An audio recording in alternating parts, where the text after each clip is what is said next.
नमस्कार दोस्तों, आप देख रहे हैं बोले भारत। अनुराग अड्डा में आपका बहुत बहुत स्वागत है।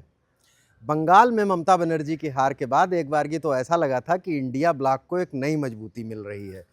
इंडिया ब्लॉक से हमेशा खफा खफा रहने वाली दीदी इंडिया गठबंधन की बात कर रही थी, लेकिन अब उत्तर प्रदेश के चुनाव नज़दीक हैं और उत्तर प्रदेश के सहारनपुर संसदीय सीट से सांसद इमरान मसूद ने जो कुछ कहा है वो तो इंडिया गठबंधन के लिए कुछ ठीक संकेत नहीं लगते हैं। एक टीवी चैनल से बातचीत करते हुए उन्होंने कहा कि अखिलेश यादव ममता बनर्जी की हार के बाद भी नहीं समझ रहे हैं कि भारतीय जनता पार्टी छोटे छोटे दलों को खा जाती है और भारतीय जनता पार्टी से केवल कांग्रेस ही लड़ सकती है। अब इमरान मसूद ने ये क्यों कहा, इस पर आएंगे, लेकिन ये सोच देखते हैं एक बारगी कि अखिलेश यादव उत्तर प्रदेश में 2027 के लिए नए तरीके से पेशबंदी कर रहे हैं। रोज़ रोज़ नई जातियों के नए सामाजिक समीकरण साधने की कोशिश करते हैं और ममता बनर्जी से मिलने के लिए वो बंगाल भी गए, एक सॉलिडरिटी का संदेश देने के लिए चुनाव आयोग और तमाम चीज़ मुद्दों के खिलाफ, जिसमें उनको ये मुहिम भी मानी जा रही थी कि चुनाव आयोग ने जैसा किया उसका वो विरोध भी कर रहे हैं। इसके बाद अखिलेश का एक ट्वीट भी आता है जिसमें वो स्टालिन के साथ अपनी फ़ोटो शेयर करते हैं, ममता बनर्जी के साथ अपनी मुलाकात की फ़ोटो शेयर करते हैं और लिखते हैं कि हम मुश्किलों में साथ नहीं छोड़ेंगे। इसके मतलब इसलिए भी निकाले गए कि स्टालिन को, जो कि इंडिया गठबंधन का पार्ट ही थे, स्टालिन को हराने वाले टीबीके को कांग्रेस ने समर्थन की घोषणा कर दी। स्टालिन भी नाराज़ हो गए और उन्होंने कहा कि द्रुमक के सांसद अब कांग्रेस से अलग बैठेंगे। लेकिन अगर यूपी पर आएँ तो इमरान मसूद की बात करते हैं। इमरान मसूद ने अखिलेश को आखिर नसीहत क्यों दी है?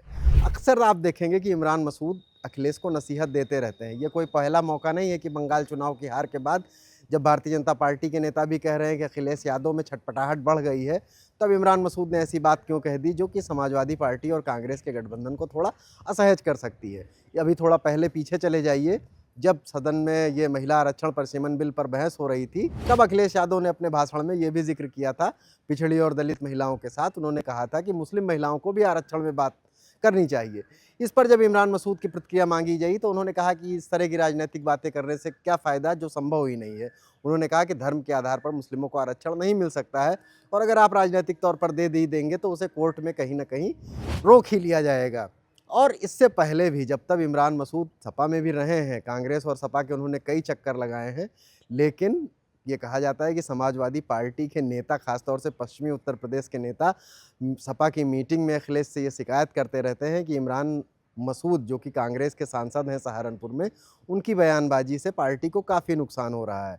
इमरान मसूद का सहारनपुर सीट पर खासा प्रभाव है। वो सहारनपुर के राजनीतिक दिग्गज रहे, काजी रशीद मसूद के भतीजे हैं और एक समय काजी साहब के साथ वो राजनीति में आए थे और उनके योग्य उत्तराधिकारी माने जाते थे। लेकिन जब काजी साहब ने अपने बेटे को चुनाव में आगे बढ़ाना शुरू किया, नुमान मसूद को, तो वो रशीद मसूद से अलग हटकर भी उन्होंने पॉलिटिक्स की और मजबूत हैं इमरान मसूद सहारनपुर में। इसका अंदाज़ा आप इस बात से लगा सकते हैं कि 2022 के बुरे दौर में भी वो सहारनपुर से 2 कांग्रेस विधायक जुटा ले गए थे। फिर वो अखिलेश के साथ आए थे और ये कहा जा रहा था कि टिकट वितरण पर उनकी बात नहीं बनी, फिर वो कांग्रेस में चले गए। 2014 में इमरान मसूद एक बार चर्चा में आए थे जब उन्होंने पीएम मोदी को लेकर एक टिप्पणी कर दी थी किसी छोटी सी जनसभा में और वो वीडियो बहुत वायरल हुआ था।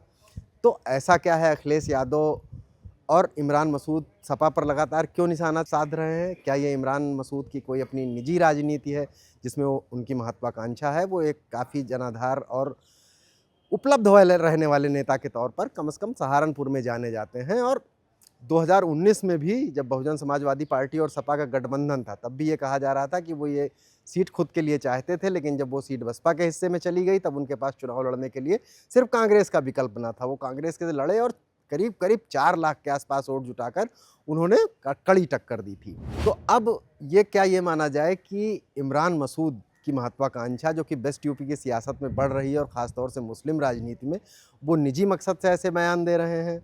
और समाजवादी पार्टी के लिए चिंता की बात ये है कि ख़ासतौर से पश्चिमी उत्तर प्रदेश में उसके पास वैसा बेस वोट बैंक नहीं है जिसमें मुस्लिम के साथ यादव और कुछ पिछड़ी जातियाँ जुड़ जाती हैं।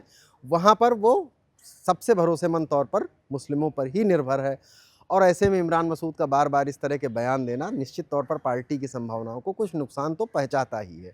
ये तो हो गई एक बात कि इमरान मसूद पश्चिमी उत्तर प्रदेश में सहारनपुर से बाहर निकलकर अब वेस्ट यूपी के दूसरे, अपने आप को वेस्ट यूपी का बड़ा मुसलमान नेता कहलवाना चाहते हैं। लेकिन एक मैसेज इसमें यह भी छुपा हुआ है कि जैसे कुछ लोग कह रहे हैं कि ममता बनर्जी की हार से बहुत सारे कांग्रेसी तो खुश ही हैं कि कम से कम ममता बनर्जी हारी हैं तो कांग्रेस बंगाल में एक बार फिर जड़ें जमाएगी। तो कहीं कांग्रेस भी ऐसी किसी रणनीति पर तो काम नहीं कर रही है कि इमरान मसूद, जो कि पश्चिमी उत्तर प्रदेश के एक बड़े मुस्लिम चेहरे हैं, उनको आगे करके अखिलेश यादव को ये मैसेजिंग कर रही हो कि राष्ट्रीय चुनाव में और राष्ट्रीय पार्टी के तौर पर मुसलमान उनकी ही तरफ देख रहा है और सीट शेयरिंग से लेकर बाकी सारी चीज़ों में पार्टी को पूरी तवज्जो मिलनी चाहिए।